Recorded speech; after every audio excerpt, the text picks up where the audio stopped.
কি ভাবছো আমাদের বিচ্ছেদ হয়ে গেছে বলে আমি তোমাকে ভুলে গেছি? না, আজও ভুলতে পারিনি। আজও সকাল থেকে শুরু করে রাতে ঘুমিয়ে পড়ার আগ পর্যন্ত আমার প্রথম এবং শেষ ভাবনাই ছিলে তুমি। আগের মতো এখনো তোমাকে ভালোবাসি, তবে আর প্রকাশ করা হবে না, কখনোই না। জানো, এখনো আমার মোবাইলে কোনো ফোন আসলেই সবার প্রথমে তোমার কথাই আমার মনে পড়ে। মোবাইলে কেন নোটিফিকেশন আসলে মনে হয় হয়তো তুমি মেসেজ দিয়েছো। তারপর যখন মনে পড়ে তুমি এখন অন্য কারোর, আর তখনই বুকের মধ্যে কেমন একটা ব্যথা অনুভব করি।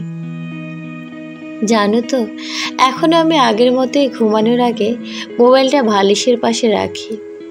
যদি কখনো কল করো তাহলে যেন রিসিভ করতে পারি। জানো, হয়তো হয়তো জানি কখনো আমার খোঁজ নেবে না তুমি, তবুও তোমার কথা ভাবতে আজও আমার শান্তি লাগে। ভালোবাসার শব্দটা শুনলেই আজও আমার তেমন কোথায় যেন মনে পড়ে এই যে এইভাবে তোমাকে কল্পনায় আঁকড়ে বাঁচতে আমার ভালো লাগে। তবে আমি দূর থেকেই চাই। তবে দিন শেষে কষ্ট হয় অনেক যখন মনে পড়ে তুমি অন্য কারোর। তবে আমি দূর থেকেই চাই তুমি অনেক ভালো থাকো, পৃথিবীর সকল সুখ তোমার হোক। আমি দূর থেকে এভাবেই তোমাকে ভালোবেসে যাব। এই জন্মে তোমাকে ভুলে যাওয়া আমার পক্ষে সম্ভব নয়।